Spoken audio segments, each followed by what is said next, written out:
En tant que cofondatrice et codirectrice de la rédaction de la collection, j'ai plus ou moins participé à chacun d'eux. Et je les aime tous, ainsi que leurs autrices et leurs auteurs. Ils sont interdépendants et complémentaires, comme le sont les inégalités à la base du système patriarcal. Et chacun des ouvrages détricote ces inégalités et propose des solutions. Depuis l'école jusqu'à la retraite, sans oublier la sphère domestique. Livre préféré de cette formidable collection qui est Égal à Égal. Très franchement, je vais tricher, j'arrive pas à en sortir un, je dois en sortir deux. Je voudrais sortir un des derniers de Muriel Salle et de Catherine Vidal, Femmes et santé, encore une affaire d'homme. Et puis bien évidemment, compte tenu de notre passé, de mon histoire, de mon métier, le livre Arnaud Biel, sur les femmes dans les médias, à la télévision. Les hommes parlent, les femmes écoutent. Ils sont tous très intéressants, mais celui que j'ai choisi, c'est Les métiers ont-ils un sexe de Françoise Vouillot. Je pense qu'il faut dire et répéter aux jeunes filles que tous les métiers sont accessibles. C'est une manière pour chacun et chacune d'entre nous, au quotidien, de faire résistance aux stéréotypes et aux préjugés. Les hommes veulent-ils l'égalité de Patrick Jean? Déjà parce que c'est un homme qui prend la parole, et je trouve qu'ils ne sont pas encore assez nombreux. Et puis ensuite parce que la question, pour moi, reste entière. Il s'agit de transformer la société pour se transformer soi-même. Donc l'éducation est vraiment au cœur de la solution. Voilà, et le laboratoire propose d'ailleurs des mesures, très concrètes, concernant l'éducation dans son pacte 2022 à cet égard. Mon livre préféré de la collection Égal à Égal, c'est L'école apprend-elle l'égalité des sexes, puisque je travaille pour Audencia, qui est aussi une école, et c'est un sujet que nous traitons à travers des études sur les stéréotypes dans le choix d'orientation des différentes filières que nous proposons.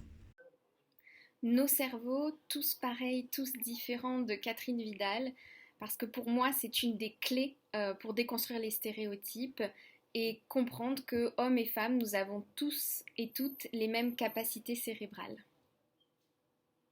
Intelligence artificielle, pas sans elle évidemment, de Aude Bernheim et Flora Vincent.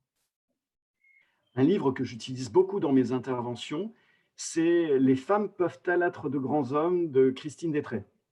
Je le trouve passionnant et il y a plein d'anecdotes qui sont hyper émouvantes de mon point de vue. Mon livre préféré de la collection Égal à Égal, Les femmes valent-elles moins que les hommes? Il a été rédigé par Annie Battle, c'est le premier de la collection et il me semble particulièrement bien planter le décor. Mon livre préféré, j'en ai plusieurs, mais pour le coup, honneur à celle qui a eu cette idée saugrenue de lancer cette collection d'Égal et Égal, qui est Catherine Vidal, chercheuse en neurosciences que tout le monde connaît bien, et qui est Nos cerveaux tous pareils, tous différents. Parce que le nœud, il est là. La question effectivement de la construction sociale, la question effectivement de l'égalité selon qu'on soit né dans le bon environnement familial, la façon dont on élève les garçons et les filles aujourd'hui, c'est tout ce qui aboutit à ces comportements absurdes et sur lesquels on a beaucoup de mal à lutter. Difficile à faire un choix parce que je les ai tous, parce que je les trouve tous bien. Donc, je dirais que j'ai choisi celui de Claudie Bodino, Le sexe des mots, un chemin vers l'égalité, parce que c'est un sujet, le vocabulaire, le langage un peu sexiste parfois de la langue française. Là, c'est un sujet qui me passionne et c'est un sujet dont j'aime beaucoup discuter avec les élèves quand je fais des interventions en classe parce que ça les passionne aussi. Vous allez dire que je suis très partisane pour l'intelligence artificielle puisque je m'en occupe, mais en fait, le livre L'intelligence artificielle, sans elle, j'ai trouvé qu'il était remarquable car dans ce livre, on a pu traiter des aspects techniques qui ne sont pas faciles à aborder et pas faciles à faire comprendre.